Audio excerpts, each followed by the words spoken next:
beberapa titik sudah jadi tempat pembuangan sampah.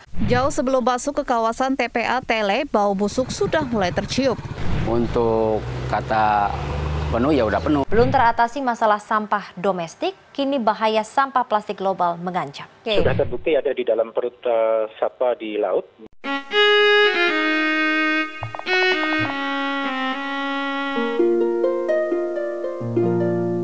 Halo guys, this is Dinda and welcome back to my channel. Hari ini aku bakal bahas sesuatu yang gak bisa kita hindari dari kehidupan kita sehari-hari, yaitu sampah. Siapa di sini yang gak pernah nyampah? Ada nggak?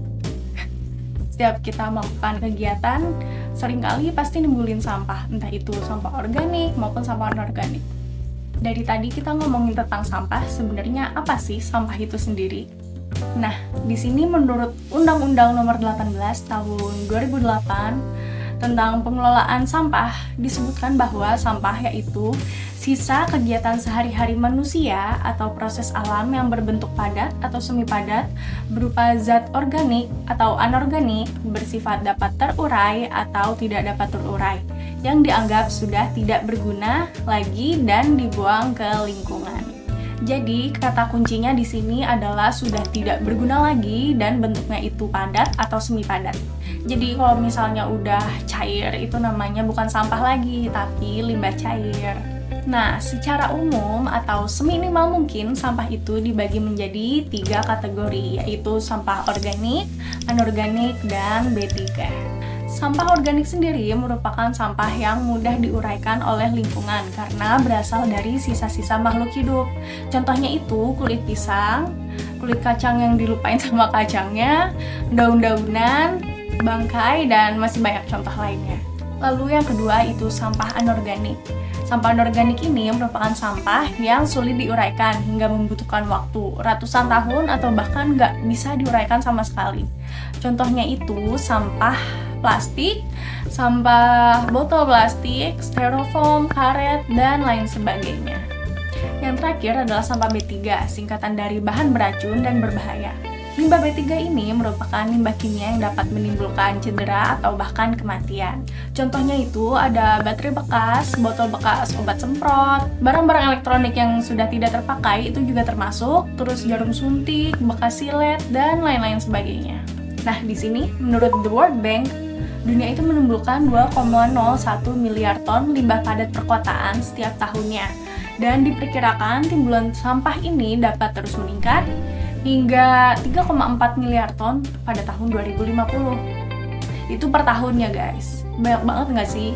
Dan kalian tahu nggak sih, penyebab utama dari pencemaran sampah itu adalah dari pengelolaannya yang kurang atau tidak memadai. Sampah yang tidak terkelola dengan baik ini memiliki konsekuensi yang serius bagi lingkungan, hewan, tumbuhan, dan juga kesehatan manusia. Dan dengan kondisi sampah kita saat ini nih, membuang sampah pada tempatnya itu nggak cukup guys. Sampah nanti cuma dikumpulkan, terus diangkut dibawa ke TPA, dan dibiarkan tertumpuk di TPA. Terus lama-lama nanti kehabisan lahan untuk tempat sampah. Nanti kita mau tinggal di mana? Mau tinggal sama sampah? Enggak kan? Makanya sampah ini bukan cuma harus dikelola di ujungnya aja, tapi juga harus dikelola mulai dari sumbernya, yaitu kita. Dan tadi di awal aku juga udah tampilin berita-berita tentang sampah yang miris ya. Dan itu tuh juga baru sebagian kecilnya. Pasti masih banyak berita-berita lain tentang sampah yang nggak menyenangkan lah didengar. Nah, sebagai solusinya maka dikembangkanlah hierarki pengelolaan limbah. Di hierarki ini disebutkan cara-cara pengelolaan limbah atau sampah yang diurutkan dari yang paling ramah lingkungan hingga yang paling tidak ramah lingkungan dan dituangkan dalam segitiga ini. Dari bentuknya yang segitiga terbalik ini, maksudnya yang paling atas ini merupakan metode yang paling diprioritaskan atau paling ramah lingkungan, dan seharusnya metode ini yang paling banyak dilakukan karena dia itu paling lebar lah ya. Dan semakin ke bawah itu semakin sempit segitiganya, dan seharusnya itu adalah metode yang paling tidak diprioritaskan dan sisanya itu harusnya tinggal sedikit. Oke, langsung aja kita masuk ke prioritas pertama, yaitu prevention. Prevention itu yaitu menghindari hal-hal yang akan menjadi sampah sejak awal. Hal ini merupakan hal yang paling diprioritaskan karena paling ramah lingkungan. Ketika kita mengambil tindakan untuk menghindari timbulnya sampah, maka sampah itu akan berkurang. Kita dapat menghindari timbulnya limbah ini dengan cara menggunakan lebih sedikit atau tidak menggunakan bahan-bahan yang tidak begitu diperlukan dalam desain, manufaktur, pengemasan produk, atau kita juga bisa menghindarinya dengan tidak membeli barang-barang yang nggak akan kita butuhkan. Karena kan ada aja ya keinginan-keinginan untuk membeli barang-barang yang misalnya lucu-lucu gitu, tapi ujung-ujungnya belum tentu dipakai. Nah, coba deh mulai sekarang, sebelum membeli barang, coba pikir-pikir dulu apakah barang ini benar-benar kita butuhkan atau enggak. Lalu yang kedua itu reuse atau menggunakan kembali.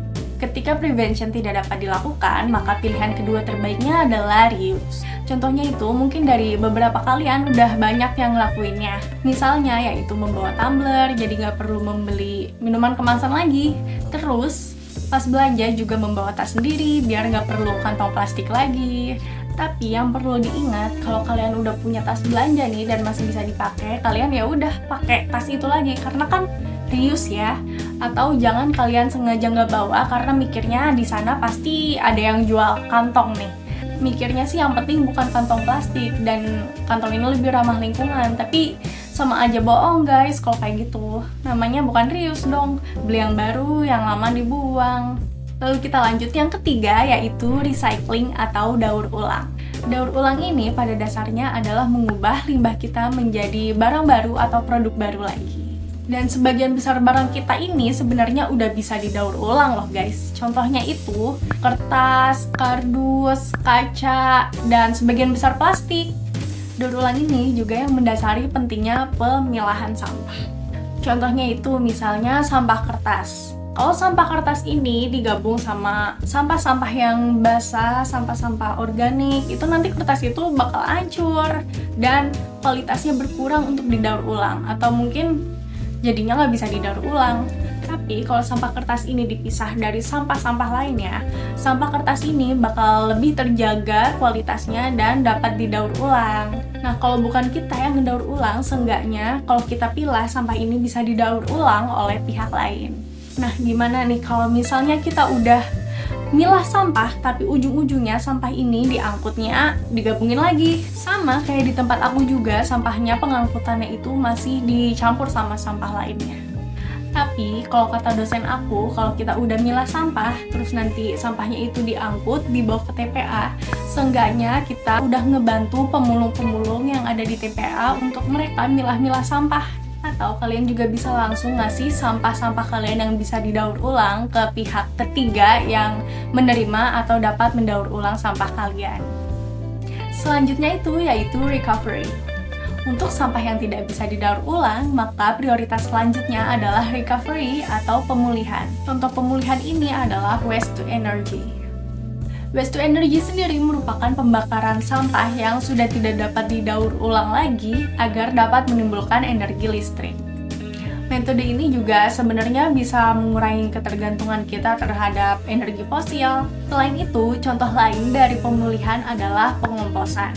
Pengomposan itu yaitu mengubah sampah organik menjadi makanan yang kaya nutrisi untuk tanaman. Nah, jika sampah sudah tidak bisa kita prevent, kita reuse, kita recycle, atau kita recovery, barulah metode yang terakhir ini dapat kita lakukan, yaitu disposal. Jadi, seharusnya sampah-sampah yang berakhir di TPA atau landfill itu adalah sampah-sampah residu atau sisa. Dan kalau dilihat dari hierarkinya, harusnya ini paling sedikit. So, begitulah seharusnya sampah dikelola. Jadi, bukan cuma di ujungnya aja, tapi dari sumbernya juga harus dilakukan pengelolaan, yaitu kita. Karena kita yang menimbulkan, kita harus berani bertanggung jawab.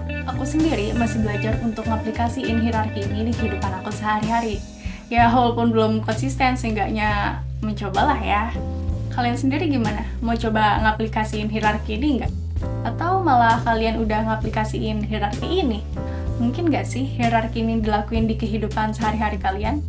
Boleh komen di bawah biar aku tahu cerita kalian. Karena sekecil apapun hal yang kita lakukan itu berguna. Dan jangan lupa untuk klik tombol like, comment, dan subscribe-nya.